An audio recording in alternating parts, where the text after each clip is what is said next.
بسم اللہ الرحمن الرحیم الحمد للہ رب العالمین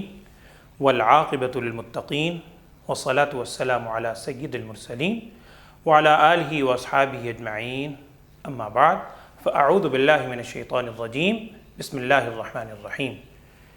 یا ایہا الذین آمنوا لا تبطلوا صدقاتکم بالمن والاذی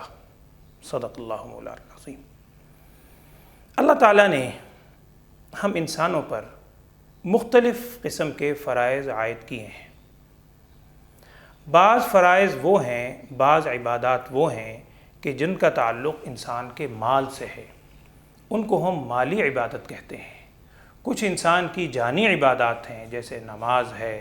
حج ہے، دیگر عبادات ہیں، لیکن کچھ مال کے ذریعے سے عبادت ادا کی جاتی ہے جس کے اندر صدقہ و خیرات ہے، زکوٰۃ ہے، غریبوں کی مدد کرنا ہے، دیگر عبادات ہیں۔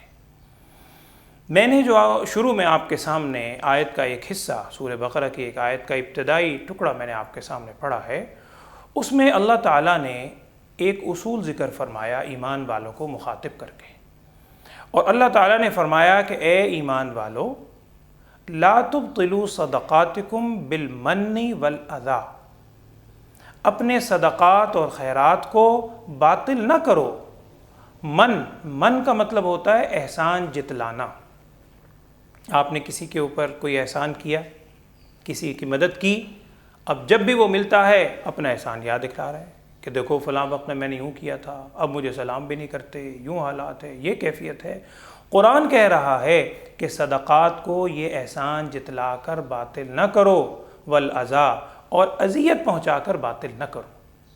یہ سورہ بقرہ کا تیسرا رکوع ہے، سورہ بقرہ میں تیسرے پارے کا تیسرا رکوع ہے۔ آپ اگر خود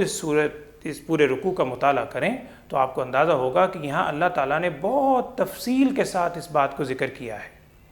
اور اسی رکوع میں یہ بات بھی ذکر کی کہ قول معروف ومغفرۃ خیر من صدقۃ یتبعها اذی،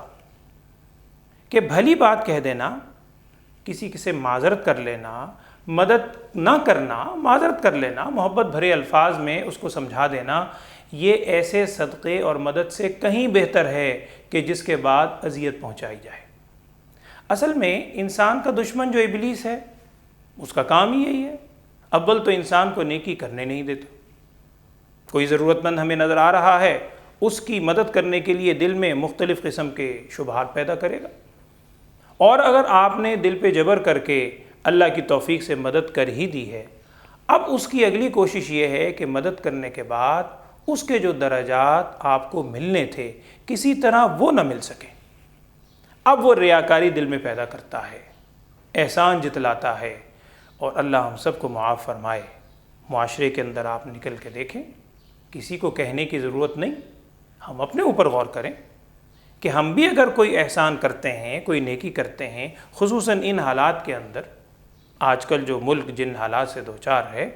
اگر ہم اللہ تعالیٰ کی توفیق سے کسی کی مدد کر رہے ہیں تو شیطان ساتھ ساتھ یہ ذہن میں بھی بات ڈالتا ہے کہ جناب 4 بندوں کو پتہ تو چلے،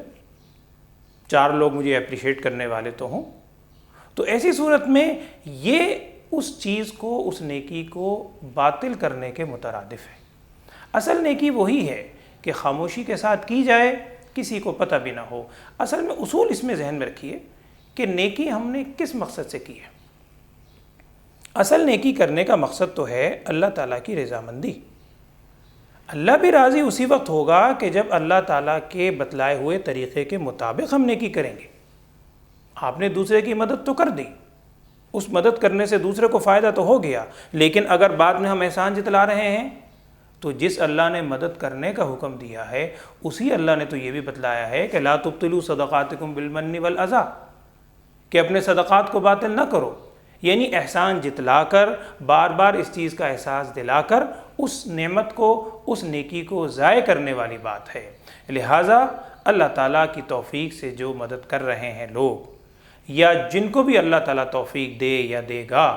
انہیں اس بات کو ہمیشہ مد نظر رکھنا چاہیے کہ یہ جو ہم نے کسی کی مدد کی ہے محض اللہ کی رضا کے خاطر، اور یہ بھی یاد رکھیں کہ وہ اللہ کی ذات تو وہ ہے کہ جس کے بارے میں کسی شاعر نے کہا تھا کہ ٹوٹے رشتے وہ جوڑ دیتا ہے، ٹوٹے رشتے وہ جوڑ دیتا ہے، بات رب پر جو چھوڑ دیتا ہے،